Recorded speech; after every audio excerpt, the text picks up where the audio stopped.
Նախ եւ առաջ կցանկանայի երախտիկս հայտնել նախագահ Կոշտային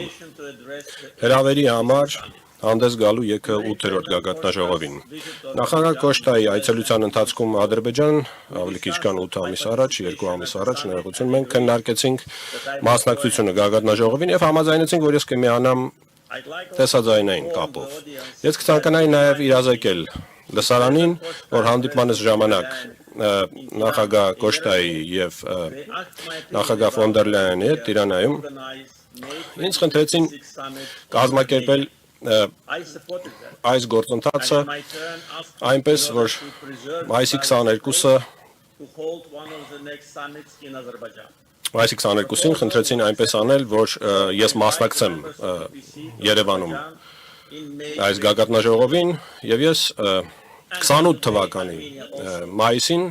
իհարկե հրավիրեցի գագաթնաժողովի կազմակերպումը եւ անցկացումը Բաքվում։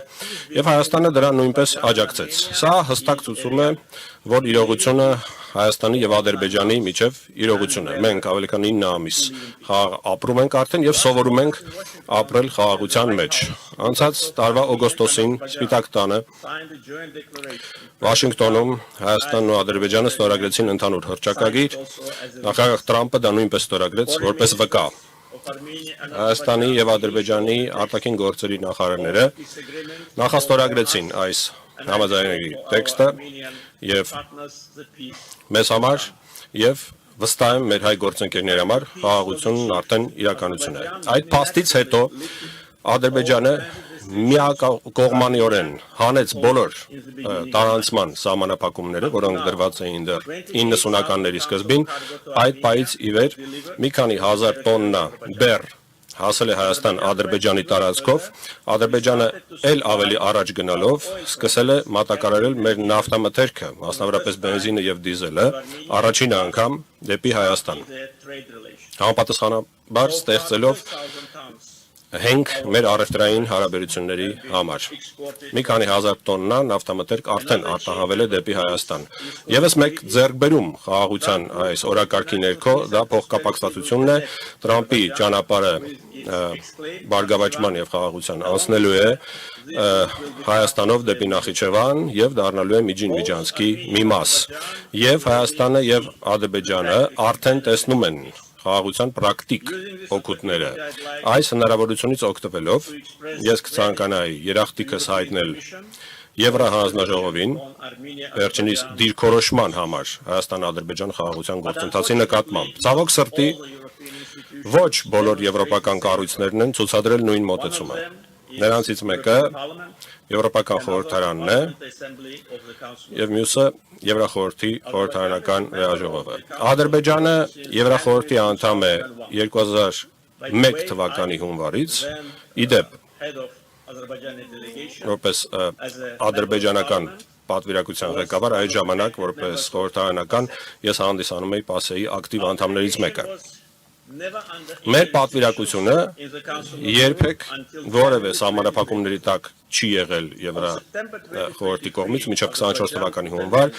սեպտեմբերին 23 թվականի Ադրբեջանը ավարտեց սեպարատիզմը Ղարաբաղում, մենք իրականացրեցինք ՄԱԿ-ի անվտանգության խորհրդի 4 ռեզոլյուցիաներ, որոնք թղթի վրա են մնացել 30 տարի։ 4 ամիս դրանից հետո ՊԱՍԵ-ն պատժամիջոցներ կիրառեց մեր պատվիրակության նկատմամբ։ Ցավոք սրտի երկակի ստանդարտներն այսօր դարձել են աշխատավոճ ՊԱՍԵ-ի համար։ Ադրբեջանի տարածքային ամբողջականությունը նույն արժեքն ունի, ինչպես ցանկացած այլ երկրի տարածքային ամբողջականությունը, եւ այս հարցում երկակի ստանդարտներն անընդունելի են։ Հիմա Եվրոպական խորհրդարանի մասին։ Այս հավաքը խաղաղության գործընթացին նպաստելու փոխարեն սաբոտաժի մասին է խոսում։ 21 թվականի մայիսից 6 ամիս երկրորդ Ղարաբաղյան պատերազմի ավարտից հետո մինչև 26 թվականի ապրիլի 30-ի Եվրոպական խորհրդարանն ընդունել է 14 ռեզոլյուցիա, որոնք շատ վիրավորական կերպով ստում են Ադրբեջանի մասին։ 14 ռեզոլյուցիա պատկերացրեք 5 տարվա ընթացքում սևեռման նման մի բան է։ Վերջինը ընդամենը 4 օր առաջ կանխամտածված կերպով անմիջապես գագաթնաժողովից առաջ, այսինքն անդամ պետությունների հիմնարար խնդիրներին անդրադառնալու փոխարեն, ինչպես այլատյացությունը, իսլամոֆոբիան, հակասեմիտիզմը, միգրացիան, մրցունակության բացակայությունը, անտուն մարդկանց խնդիրները, Եվրոպական խորհրդարանը թիրախավորում է Ադրբեջանը, տարածելով զրպարտանք եւ սուտ։ Պատճառն այն է, որ Ադրբեջանը պաշտպանել է իր տարածքային ամբողջականությունը, ինքնիշխանությունը, վերջ դրել սեպարատիզմին եւ պատերազմական հանցագործներին բերել արդարության։ Մայիսի 1-ին Ադրբեջանի խորհրդարանը պաշտոնապես որոշել է կասեցնել համագործակցությունը Եվրոպական խորհրդարանի հետ բոլոր ոլորտներում, կասեցնել մասնակցությունը ԵՄ Ադրբեջան խորհրդարանական փոխգործակցության կոմիտեի գործունեությունում եւ նախաձեռնել ընթացակարգ Euronest-ի խորհրդարանական վեհաժողովին անդամակցության մասնակցության դադարեցման։ Մենք խորհրդարանական գագաթնաժողովի ընթացքում մեր դիտանկյունները եւ մտահոգող հարցերը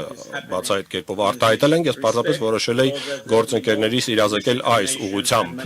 տեղի ունեցողի մասին, որպեսզի ապատեղեկատվություն եւ մանիպուլյացիաներ չլինեն։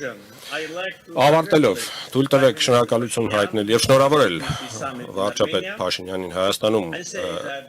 ԵԿՀ գագաթնաժողովի անցկացման կապակցությամբ եւ նշել, որ չնայած բոլոր այն մարդկանց ջանքերի, ովքեր փորձում են խաթարել այս գործընթացը, Ադրբեջանը միտված է խաղաղության օրակարգին եւ իմ հայ գործընկերոջ ելույթը շատ հստակ դա ընդգծեց։ Մաղթում եմ հաջողություն գագաթնաժողովին, շնորհակալություն։